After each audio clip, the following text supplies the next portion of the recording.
Life was never designed to be calculated in duration. Life was designed to be calculated in the essence of God that is witnessed to in time. You can celebrate birthdays until you are 100. It's a waste. Until your life becomes a channel through which God flows into your context. Life is not duration based. Life is God expressed through human vessels. The idea of life is not material possession. You can own 1 billion. You can have cars and institutions. But if God is not there, it is Babel. And when it becomes a tower, God himself will destroy it. Everything we have is a tool for advancing divinity. The idea was the ability of man to come into koinonia and express God afterwards.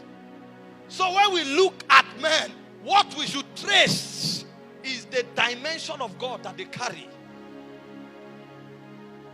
Man has no identity in Zion except as he becomes an expression of a dimension of deity.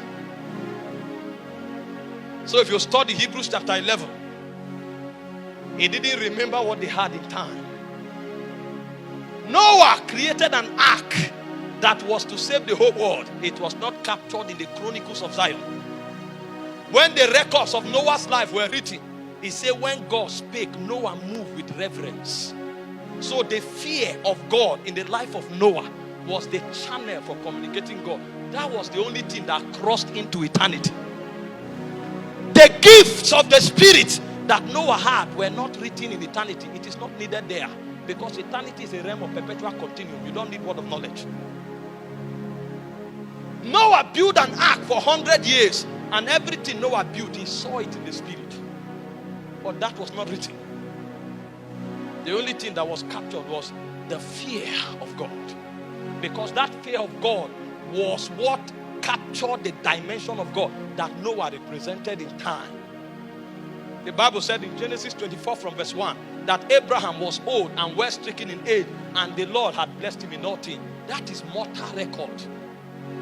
When you enter into the immortal realm, they didn't capture the silver and gold that Abraham had. It was his faith that resonated in Zion. It was his faith. That was the only thing that resonated in Zion. Among men, mundane things can be numbered, not among spirits. You know, you can be fair, and then it's priority. That is in time. When we enter Zion, we'll be clothed with light. So you will not know who was black or who was fair. So if you lived your life about your skin, you wasted. Because when you appear in Zion, they will check you. What is the signature of God that will capture in time? Moses was a prince in Egypt. He was one of the candidates that could become a pharaoh. But when Moses entered Zion, they didn't remember that he was in Egypt. The only thing that was captured was that he saw him that was invincible. And when he was come of age, he refused to be called the son of Pharaoh's daughter, choosing rather to suffer affliction with the people of God than the pleasures of Egypt, which is for a season, because he saw him that was invincible. So the life of Moses was a definition of faithfulness and perpetual obedience. So when we say glory, we are actually trying to troubleshoot the meaning of life. He said, for all have sinned and falling short of the glory of God. That means the glory of God is what defines life. The signature of life is the glory of God that human vessel can capture. The story of life is the possibility through grace for mortality to host immortality. The story of life is the possibility through the wisdom of God for mortals to be able to host deity, and they can communicate him in this realm.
Hey,